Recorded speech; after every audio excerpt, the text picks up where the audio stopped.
கடைசி காட்சியும் கூட கொல்லுன்னு சிரிக்க வைக்கும். குடும்பத்தோடு போங்க, சந்தோஷத்தோடு திரும்புவீங்க. அதுக்கு நான் கேரண்டி. என்னை வாழ வைத்துக் கொண்டிருக்கும் யூடியூப் சேனல் நேயர்களுக்கு நன்றியும் வணக்கம். இப்போது நாம் பார்க்க போவது தலைவர் தம்பி தலைமையில் படத்தின் திரை விமர்சனம். தலைவர் தம்பி தலைமையில் படத்தில் ஜீவா, பிரார்த்தனா, தம்பி ராமையா மற்றும் பலர் நடித்திருக்கிறார்கள். உள்ளே போனால் கல கல கல கலன்னு ஒரு கிராமத்து குடும்ப கதை. அதாவது இந்த நாட்டு இருக்க அருமையான நாட்டு. முன்னெல்லாம் சவம்னு சொன்னாலே அது ஒரு அருவறுப்பு, ஏவியம் சொல்லுவாராம். எந்த காலத்துலேயும் சவ ஊர்வலத்தை காட்டக்கூடாது, பிணத்தை காட்டக்கூடாதுன்னு சொல்லுவாராம். ஆனால் இப்போ சமீப காலமாக பிணத்தை பற்றி பல படங்கள் வந்து விட்டன. ஆனால் இந்த படம் ரொம்ப வித்தியாசமான படம். ஒரு கிராமத்தில் இந்த வீட்டில் தம்பி ராமையா, அந்த வீட்டில் இளவரசு. இளவரசு வீட்டில் கல்யாணம், இளவரசி பொண்ணு கல்யாணம். ஊருக்காரரு பொண்ணு மாப்பிள்ளை வீட்டுக்காரர் நாகர்கோயில், மாப்பிள்ளை நாகர்கோயில். மாப்பிள்ளை பாவம் வயசானவர், கொஞ்சம் வயசானவர். சரி, இந்த பொண்ணு கண்டிப்பாக கிடைக்கணும்னு ரொம்ப ஆர்வமாக பொண்ணு வீட்டுக்கு லாட்ஜு தங்கியிருக்கார். பக்கத்து வீடு தம்பி ராமையா. தம்பி ராமையாவுடைய அப்பா செத்து போகிறார்.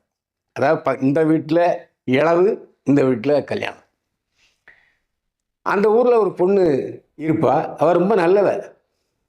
ஆனால் அவளை கள்ளக்காதல் கள்ளக்காதல் கள்ளக்காதல்னு சொல்லி இளவரசு அந்த பொண்ணை அசிங்கப்படுத்தி அறிமுகப்படுத்தி அவள் தண்ணி டேங்கில் இருந்து குதித்து செத்து போயிடுவாள். ஆனால் இளவரசனுடைய மகள் மணப்பெண் இருக்காள, ஏன்பா அவள் என் தோழி, அவளை ஏன் போட்டு நீங்கள் டார்ச்சர் பண்ணுறீங்க, அவளை நீங்கள் துன்புறுத்தினாலும் செத்து போயிட்டா, இந்த பாவங்களை சும்மா விடாதுன்னு சொல்கிறார். இந்த சூழ்நிலையில் ஒரே நேரத்தில் காலையில் 10:30 மணிக்கு இங்கே கல்யாணம் நடக்கணும், அங்கே சாவு எடுக்கணும்ன்ட்டு இது.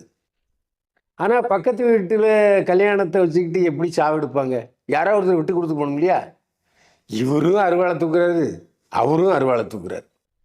இதுக்கு இடையில் இந்த டார்ச்சர் தாழாமல் மணப்பெண் கிட்ட ஒருத்தர் முன்னாள் காலம் வரான். அந்த கிராமத்தில் அவளை கல்யாணம் பண்ணுறேன்னு அவனும் ஆசைப்பட்டுக்கிட்டு இருக்கான். நான் இப்போ உனக்கு எப்படியும் சிக்கலில் இதை கல்யாணம் நடக்காது, நம்ம ஓடி போய் கல்யாணம் பண்ணிக்கோ வா, இன்னும் தாலி எடுத்துட்டு வரான். அவனை பரதேசி நாய, இந்த சூழ்நிலையிலேயே என்ன கல்யாணம் பண்ணிக்க சொல்லி அருவாளை எடுத்து விரட்டுறா புதுப்பெண். இதை மாடியிலேருந்து தண்ணி அடிச்சுன்னு ஒருத்தன் பார்க்குறான். உடனே ஊரில் பொண்ணு ஓடிட்டாங்கிறாங்க.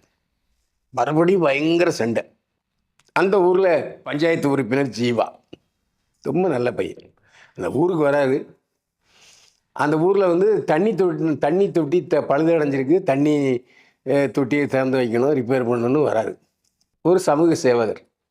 அந்த சமூக சேவகர் இந்த 2 குடும்பத்துக்கு இடையிலையும் எவ்வளவோ சமாதானப்படுத்தணும் முடிகிறார். அந்த கிராமத்தில் உள்ள கிறுக்கு பையில 2 பேர் மூட்டி விட்டுட்டே இருக்கான். இங்கேயும் மூட்டுறான், அங்கேயும் மூட்டுறான். இந்த சிலரை இப்போ பார்த்தீங்கன்னா 2 பேர் சண்டை போட்டேன்னா, சண்டை போடுறானா ஐயா அப்படின்னு சில கிறுக்குகள் சந்தோஷப்படல, சேடிஸ்ட் என்று நாம் அது இங்கிலீஷில் சொல்லுவோம்.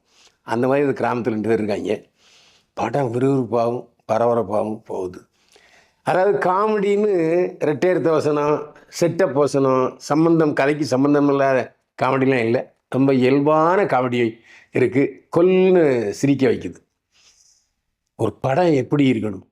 ஒரு 100 ரூபா கொடுத்தோம்னா நம்மளை குறைஞ்சபட்சம் ஒரு 150 ரூபாய்க்கு சந்தோஷப்படுத்தணும். ஏன்னா வெளியில் நிறைய கவலைகளை வச்சுக்கிட்டு உள்ளே வர்றோம். எப்படியாவது மீட்டுறணும், நம்ம கவலைகளை துவைச்சோன்னு வர்றோம். ஆனால் இங்கேயும் உட்காந்து பேய் மாதிரி ஆடிட்டு இருந்தால் எப்படி இருக்கும்? அது அல்ல. இந்த பொங்கலுக்கு வாவாத்தியார், அப்புறம் சிவகார்த்திகேயன் படம் பராசக்தி, இந்த தலைவர் தம்பி தலைமையில் 3 படம் வந்திருக்கு. 3 வெவ்வேறு கோணத்தில் கதைகள் போகுது. ஆனால் இந்த படம் முற்றிலும் வித்தியாசமான காமெடி படம். குடும்பத்தோடு போனால் குழந்தைகள் சிரிக்கும், சித்தப்பா பெரியப்பா மாமை மச்சான் எல்லாரும் சிரிப்பாங்க, பொண்டாட்டி சிரிப்பா. ஒரு பொங்கலுக்கு ஒரு குதூகலமாக வெளிக்கவலைகளை மறந்து தியேட்டரில் போய் சிரிச்சுட்டு வர்றதுக்கு உகந்த படம் தலைவர் தம்பி தலைமையில். ஜீவா ரொம்ப நாளாக அவருக்கு படங்கள் சரியாக அமையலை. அவர் நல்ல நடிகர். சூப்பர் குட் ஃபிலிம் சௌத்ரி யார்? இன்னைக்கு தமிழ்நாட்டில் அதிகமான புதுமுக இயக்குநர்களை அறிமுகப்படுத்தின பெருமை சூப்பர் குட் ஃபிலிம்ஸ் ஆர்வி சௌத்ரியை தான் சேரும். Super good films RV Choudhary 2 மகனுங்க. ஒன்று ஜீவா, இன்னொருத்தர். 2 பேருமே கதையை அடித்தாங்க. அது இளையவரோட மூத்தவர் ஜீவா கொஞ்சம் அழகாக இருப்பார், பக்கத்து வீட்டு பையன் மாதிரி இருப்பார். ஆனால் அவருக்கு நல்ல வெற்றி படம் அமையலை. இந்த படம் கண்டிப்பாக அவர் கை கொடுக்கும். மீண்டும் ஜீவா இந்த படத்தில் இருந்து ஒரு வெற்றி பட கதாநாயகனாக வருவார். அவர் நம்பி பாத்திரங்களை கொடுக்கலாம். புதிய இயக்குநரிடம் நல்ல கதைகளை தேர்ந்தெடுத்து ஜீவா நடிப்பாரே. ஆனால் ஜீவா ஜீவனுள்ள தமிழ் கதாநாயகனாக வலம் வருவார். அதில் எந்த சந்தேகமுமே இல்லை. இதில் கதாநாயகியாக நடிப்பவர் புதுமுகம், இருந்தாலும் நல்லா நடிச்சிருக்குது. இப்போல்லாம் வர்ற பொண்ணுங்க சோட போகிறதே இல்லை. கிடைக்கிற வாய்ப்பை பயன்படுத்தி நல்லா ஹோம்ஒர்க் பண்ணி அந்த முகபாவனைகளை வெளிப்படுத்துது. நம்மளை அப்படியே கவர்ந்துருக்குது. இந்த நடிகை தான் இந்த கேரக்டருக்கு வேணுங்கிறது இல்லை. புதுமுகம் நல்லா நடிச்சிருக்காரு. பிரதீபா கடைசி சீனில் அப்படியே அந்தளர்ந்த ரோஜா மாதிரி வருவார். கடைசி காட்சியும் கூட கொல்லுன்னு சிரிக்க வைக்கும். இந்த கடைசி காட்சியில் கொஞ்சம் ஜீவா அதிகமாக பேசுவார். ஆனால் அந்த அதிகமாக பேசுகிற எல்லோருமே, அதிகமாக பேசுகிற எல்லா வசனங்களுமே கிராமத்தில் இன்றைக்கு இருக்கிற கோபதாபங்களை, வித்து பந்தாக்களை வெளிப்படுத்துகிறது.